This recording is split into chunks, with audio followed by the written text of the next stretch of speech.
ജീവിതത്തിൽ ഏറ്റവും ഓർത്തിരിക്കുന്ന ഒരു കഥാപാത്രം എന്ന് വെച്ചാൽ ഏത് കഥാപാത്രം പറയാൻ പറ്റും? എല്ലാം നമ്മുടെയാണ് കേട്ടോ. എങ്കിലും നേരത്തെ ആൻസർ പാടില്ല, അച്ഛനും അമ്മയും എന്നുള്ള ആൻസർ പാടില്ല. കൃത്യ ആൻസർ വേണം എനിക്ക്. കൃത്യ ആൻസർ വേണം. ഓക്കെ, ആകാശഗംഗ. ബിക്കോസ് നമ്മൾ സൂപ്പർ നാച്ചുറൽ ആണല്ലോ.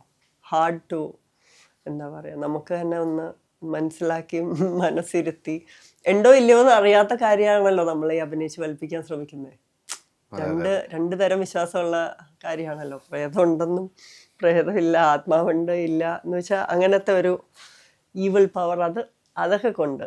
പക്ഷേ ഇതൊക്കെ ഇപ്പം ഞാൻ പറയണമെന്നേ ഉള്ളൂ കേട്ടോ. അന്നൊക്കെ എന്നോട് ചോദിച്ചാൽ ഇതിപ്പം നമ്മൾ പിന്നീട് ലൈഫിൽ ആലോചിക്കുമ്പോൾ അവയർനെസ് കൊണ്ട് ഇതിനൊക്കെ ഉത്തരം പറയാൻ പറ്റണമെന്നേ ഉള്ളൂ. അന്നൊന്നും അങ്ങനെ ഒന്നുമില്ല. ഈ ആകാശഗംഗ 2 കാണിച്ചു പോകുന്നുണ്ട്. ആകാശഗംഗ 2 ഞാൻ അഭിനയിച്ച ഒരു വ്യക്തിയാണ്. വിനയ് സാറിന്റെ സിനിമയിൽ ഞാൻ അതിനകത്ത് അഭിനയിച്ചിട്ടുണ്ട്. 2 സെക്കൻഡ് പാർട്ടിൽ ഞാനും അഭിനയിച്ചിട്ടുണ്ട്. അതില് ചേച്ചിയെ കാണിച്ചു പോകുന്നുള്ളൂ, പക്ഷെ അതിനകത്ത് അഭിനയിക്കില്ല, പഴയ സീനുകൾ ഓർമ്മപ്പെടുത്തി കൊണ്ടുപോകുന്നുള്ളൂ. ആകാശഗംഗ ഒരു വലിയ സിനിമയായിരുന്നു. ഒരു യക്ഷി കഥാപാത്രങ്ങൾ ഏത് രീതിക്കെന്നുള്ള ചിത്രീകരിച്ച സിനിമ 2ലേക്ക് വന്നപ്പോൾ സാങ്കല്പികമായി മാറുന്നു. ജീൻസ് ഇട്ട യക്ഷിയായി മാറുന്നു. അന്ന് വെള്ളയും ഇടുന്ന യക്ഷിയാണെങ്കിൽ അന്ന് ജീൻസ് ഇട്ട യക്ഷിയായി മാറുന്നു 2 വരുമ്പോൾ. അങ്ങനെ വ്യത്യാസം അതെല്ലാം ഈ സോഷ്യൽ മീഡിയ ഉള്ളത് കൊണ്ടായിട്ട് എനിക്ക് തോന്നുന്നുണ്ട്. നമ്മൾ കഥകൾ കേട്ട് വളരുന്നവരാണല്ലേ, യക്ഷിക്കഥകൾ കേട്ട് വളരുന്നതാണ്. ഇപ്പൊ യക്ഷിക്കഥകൾ പറയുന്ന മുത്തശ്ശിമാരില്ല എന്ന് എനിക്ക് തോന്നുന്നു. ആ കാലഘട്ടത്തിലേക്ക് ഒന്ന് പെട്ടെന്നൊന്ന് ഓടിയാൽ എങ്ങനെ ഉണ്ടാവും ചേച്ചിക്ക്? ആ കാലഘട്ടങ്ങൾ പഴയ മുത്തശ്ശി കഥകൾ കഥകളും കവിതകളൊക്കെ ഒരുപാട് ഇഷ്ടപ്പെട്ട് വളർന്ന ഒരാളാണ് ഞാൻ. അമ്പലങ്ങളുടെയൊക്കെ സജീവ സാന്നിധ്യമുള്ളൊരു ലൈഫായിരുന്നു എൻ്റെ. രാവിലെ വൈകുന്നേരം അമ്പലത്തിൽ തൊഴുത്, അച്ഛൻ്റെ കുടുംബക്ഷേത്രവും അമ്മയുടെ കുടുംബക്ഷേത്രവും, പിന്നെ എന്നും വൈകുന്നേരം എൻ്റെ അച്ഛൻ്റെ അമ്മയുടെ രാമായണം വായനയും അതൊക്കെ കേട്ട് വളർന്നിട്ടുള്ള ആളാണ് ഞാൻ. പിന്നെ എനിക്കുണ്ടായിരിക്കുന്ന ഗുരുക്കന്മാരും ഒരുപാട് കഥകളിലൂടെ നൃത്തം പഠിപ്പിച്ചു തന്നിരിക്കുന്നവരാണ്. അപ്പോൾ അതൊക്കെ കൊണ്ട് കഥകൾ വലിയ ഇഷ്ടമാണ്. എനിക്ക് സ്റ്റോറി ടെല്ലിങ്ങും വലിയ ഇഷ്ടമാണ്. അപ്പോൾ കഥയും കവിതയൊക്കെ വളരെ ഇഷ്ടപ്പെടുന്ന ആളാണ്. പക്ക വെജിറ്റേറിയൻ ആണല്ലോ. അതെ അല്ലേ? അതെ. എന്നിട്ടാണ് മറവത്തൂർക്കാനുള്ളിൽ ചിക്കനൊക്കെ വിളമ്പി ചിക്കൻ വിളമ്പി അവര്. പക്ഷെ അത് ടേസ്റ്റ് ചെയ്യണ വല്ല സീനും എനിക്ക് വേണ്ടി മാറ്റിയോന്ന് എനിക്കറിയില്ല. പക്ഷേ വിളമ്പി. അതെ, പക്ക വെജിറ്റേറിയനായ ദിവ്യാവണ്യാണ് ചിക്കൻ വിളമ്പിയത്. അന്നൊക്കെ അത് ചെറിയൊരു, അന്ന് സോഷ്യൽ മീഡിയ വലിയ ചർച്ചയായിരുന്നു. 100% വലിയ. അന്നൊന്നും സോഷ്യൽ മീഡിയ, ഇപ്പോഴൊക്കെ നമ്മൾ എടുത്തു നോക്കുമ്പോൾ ആ ചർച്ചയിലേക്കൊക്കെ വീണ്ടും കൊണ്ടുപോവുകയാണ്. ഞാനൊക്കെ ഒന്ന് യാത്ര ചെയ്യിക്കുകയാണ് ദിവ്യാവണ്യെ. ഈ മമ്മൂട്ടി മോഹൻലാലിന്റെ കൂടെയൊക്കെ അഭിനയം അല്ലേ? ലാലേട്ടനോടെ 2 സിനിമയാണ് തുടങ്ങി. ഒന്ന് അനിയത്തിയ, ഒന്ന് പറഞ്ഞപ്പോൾ വീട്ടില് നായികയായിട്ട് 2 സിനിമയാണ് അല്ലേ? അവർ തമ്മിലുള്ള എക്സ്പീരിയൻസ്, അന്നത്തെ കാലത്തെ എക്സ്പീരിയൻസ്, ഇന്ന് അവരൊക്കെ ആയിട്ട് എങ്ങനെയാണ് കോണ്ടാക്ട് ഉണ്ട്? എങ്ങനെയാണ് ദിവ്യാവണ്യയുടെ ഒരു യാത്ര? അവരുടെ കൂടെയുള്ള എക്സ്പീരിയൻസ് എന്ന് പറഞ്ഞാൽ നമ്മൾ സെറ്റിൽ ഉള്ളപ്പോഴത്തെ എന്താ പറയുക, കോമ്പിനേഷൻ സീനിൻ്റെ സമയത്തുള്ള സംസാരങ്ങളും വർത്തമാനങ്ങളും തന്നെയാണ്. അല്ലെങ്കിലൊക്കെ നമ്മളൊക്കെ വളരെ എന്താ പറയുക, നമ്മൾ പറഞ്ഞ പോയിട്ട് തന്നെ 2ാമത്തെ സിനിമയാണ്. ഞാൻ 10ാം ക്ലാസ്സിൽ പരീക്ഷ എഴുതിയിട്ട് വന്നിരിക്കണ. അപ്പോൾ അങ്ങനെ ലാലേട്ടനെയൊക്കെ കാണുമ്പോൾ എന്ന് പറയുമ്പോൾ നമ്മൾ വളരെ എന്താ പറയുക, നമ്മൾ ഓൾറെഡി നമുക്ക് ആ കോൺഫിഡൻസ് ഒന്നും വന്നിട്ടൊന്നുമില്ല, ഇപ്പോഴും ഇല്ല. അതെപ്പോഴെങ്കിലും ഉണ്ടാവുമോ എന്നറിയില്ല. അങ്ങനെ ഒരു എന്താ പറയുക, അത്രയും മൈറ്റി ആയിട്ടുള്ള ആക്ടേഴ്സിന് മുമ്പിലൊക്കെ നമ്മൾ നിൽക്കുമ്പോൾ നമ്മളെപ്പോഴും ആ ഒരു ബിഗിനർ ആയിരിക്കുമല്ലോ. സോ അത് തന്നെയാണ് അന്നും ഇന്നും.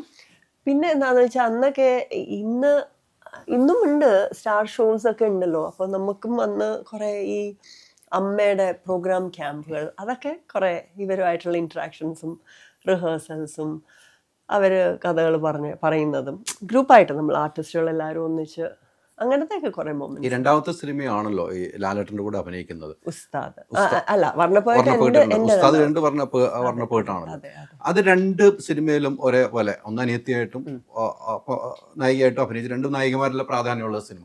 പക്ഷെ അന്ന് ലാലേട്ടൻ പറഞ്ഞു തന്നിരിക്കുന്ന ഒരു കാര്യം ഓർക്കാൻ പറഞ്ഞാൽ ജീവിതത്തിൽ മറക്കാതെ ഓർത്തെടുക്കാൻ പറ്റിയ കാര്യങ്ങളുണ്ട്. അന്ന് ലാലേട്ടൻ നമ്മൾ സെറ്റിൽ വെച്ച് സംസാരിക്കുമ്പോൾ ഇന്നത് പറഞ്ഞ കാര്യം ഓർക്കാൻ പറഞ്ഞാൽ ഓർത്തെടുക്കാൻ പറ്റുമോ? അയ്യോ, അങ്ങനെ ഓർത്തെടുക്കാൻ അങ്ങനെയൊന്നും, അങ്ങനെ നമ്മളെ ഇങ്ങനെ ഇന്നത് ചെയ്യുമെന്നൊന്നും പറയണ അങ്ങനത്തെ ഒന്നും ഇല്ലല്ലോ. അത് ലാലേട്ടനെ പറ്റിയും ഇവരാരും അങ്ങനെ നമ്മളെ this is how to do your work എന്നൊന്നും പറയുന്ന, അങ്ങനെ അതാണല്ലോ അവരുടെ എളിമയും, അതൊക്കെ നമ്മൾ കണ്ടുപഠിക്കേണ്ടതാണ്. പക്ഷെ എനിക്ക് ഏറ്റവും മെമ്മറബിൾ ആയിട്ടുള്ള ഒന്നെന്ന് പറയുന്നത്, ഉസ്താദിന്റെ സെറ്റിൽ വെച്ചിട്ട് എൻ്റെ ഒരു ബർത്ത്ഡേ സെലിബ്രേഷൻ ഉണ്ടായിരുന്നു. അതെനിക്ക് വളരെ മെമ്മറബിൾ ആയിരുന്നു. സർപ്രൈസ് ആയിരുന്നു. അന്ന് അറിഞ്ഞപ്പോൾ അവർ തന്നെ ഒരു കേക്ക് അറേഞ്ച് ചെയ്ത് എല്ലാവരും ഉണ്ടായിരുന്നു. പ്രസാദങ്ങൾ, നരേന്ദ്രപ്രസാദങ്ങൾ, അത് ഒരു മെയിൻ സീൻ എടുത്തുകൊണ്ടിരിക്കുമ്പോൾ അപ്പോൾ വലിയ കോമ്പിനേഷനാണ്. ചിത്ര ചേച്ചി, കുറേ പേര്, അതിൽ ഒരുപാട് ആർട്ടിസ്റ്റുകളുണ്ട്. സോ അവരെല്ലാവരും സെറ്റിലുണ്ടായിരുന്നു. ആൻഡ് ദെൻ ഞാൻ ബർത്ത്ഡേ കേക്ക് കട്ട് ചെയ്ത് എനിക്ക് എല്ലാവരും കേക്കൊക്കെ തന്ന് അതൊരു മെമ്മറബിൾ എക്സ്പീരിയൻസ് ആയിരുന്നു. ഇന്നും ഓർത്തിരിക്കാവുന്നതാണ് അല്ലേ? പിന്നീടുള്ള യാത്രയിൽ പല സിനിമകൾ കഥ കേട്ടിട്ട് വേണ്ട എന്ന് തോന്നിയതാണ്, കുറച്ചൊന്ന് മാറി നിൽക്കാം അല്ലെ, എനിക്ക് ഡാൻസ് പ്രോഗ്രാമായിട്ട് മുന്നോട്ട്, എനിക്ക് സ്റ്റുഡൻസ് ഉണ്ട്, US സെറ്റിൽ ആവുന്നു, അങ്ങനെ വേണ്ട എന്ന് മനഃപൂർവ്വം വെച്ച് മാറിയതാണോ? മനഃപൂർവ്വം വെച്ച് മാറിയത് എന്ന് വേണമെങ്കിൽ അതിപ്പോൾ രണ്ട് രീതിയിൽ നമുക്ക് പറയാം.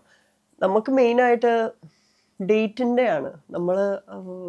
അവർ വിളിക്കുന്ന സമയം ചിലപ്പോൾ എല്ലാം സെറ്റായി കഴിഞ്ഞിട്ട് നമ്മൾ കാരണമാണ്, നമ്മളത് മാറാൻ കാരണമാകുമ്പോൾ നമ്മൾക്ക് തന്നെ ഒരു ബുദ്ധിമുട്ടാണ്. കാരണം നമ്മൾ അവിടുന്ന് വരുന്നതിനെ ചൊല്ലി, കാരണം അത് അങ്ങനെ ചെയ്യാൻ പാടില്ലല്ലോ, ഇവിടെ എല്ലാം സെറ്റാവും. അപ്പോൾ ഒരു പക്ഷേ എനിക്ക് അവിടെ എൻ്റെ ഡാൻസ് സ്കൂളിൻ്റെ കാര്യങ്ങൾ, നമ്മളിപ്പോൾ 6 മാസത്തോളം ബുക്കിംഗ് പ്രോഗ്രാംസ് എടുത്ത് വെച്ചിട്ടുണ്ടാവും, അതും കമ്മിറ്റഡ് ആണ്, നോട്ടീസ് ഒക്കെ അടിച്ച് പേര് വെച്ചിട്ടുള്ളതാണ്, അവിടെ നോ പറയാൻ പറ്റില്ല. അപ്പോൾ നമ്മൾ നാച്ചുറലി ആദ്യം വാക്ക് കൊടുത്തെടുത്ത് മുൻതൂക്കം കൊടുക്കുമ്പോൾ ഒരു പക്ഷേ നമ്മളുടെ അത് റൈറ്റ് ഡിസിഷൻ ആണോ എന്ന് അറിയില്ല, അങ്ങനെ സംഭവിച്ചിട്ടുണ്ട്.